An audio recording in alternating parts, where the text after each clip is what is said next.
Hello friend, good morning. তো সবাই কেমন আছো? আবার তোমাদের সাথে দেখা হলো একটা নতুন ভিডিওতে। তো আমরা সবাই রেডি হয়ে নিয়েছিলাম গুরু পূর্ণিমায় গুরুবাড়ি যাওয়ার জন্য। তো মা চলে গেছিলো মার গুরুবাড়িতে, আর আমি আর সোনা চলে গেছিলাম আমাদের গুরুবাড়িতে।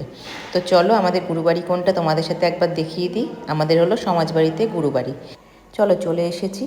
আর তোমাদের সাথে একটা কথা শেয়ার করা হয়নি, সোনুরও কিন্তু এই একই বাড়ির থেকে দীক্ষা নেওয়া রয়েছে। প্রথমে আমি আমার বাবার ঘরে চলে গেছিলাম, গুরু বাবার ঘরে। তো সারা বছর তো সেভাবে কিছুই করা হয় না, কিন্তু গুরু পূর্ণিমার দিন তো আর দিনটা ভোলা যায় না। তো সেই দিন একটু ফুল মিষ্টি নিয়ে চলে গেছিলাম শ্রদ্ধাঞ্জলি জানাতে। আর দেখো কত ভক্তদের লাইন পড়েছে। এটা কিসের লাইন বলো তো? প্রসাদ খাওয়ার লাইন।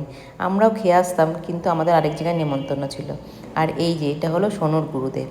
তো সোনুর গুরুদেবকে ফুল মিষ্টি দিয়ে একটু শ্রদ্ধাঞ্জলি জানিয়ে বেরিয়ে পড়লাম সমাজবাড়ি দর্শনে। সেইভাবে তো দর্শন করা হয় না বাড়ির সামনে থাকা সত্ত্বেও। কেমন লাগলো ভিডিওটা কমেন্টে জানাতে ভুলবে না। আর সোনু দেখো এখানে একটু তিলক কেটে নিল, ওর দেখা দেখি কিন্তু আমিও তিলক কেটে নিয়েছিলাম।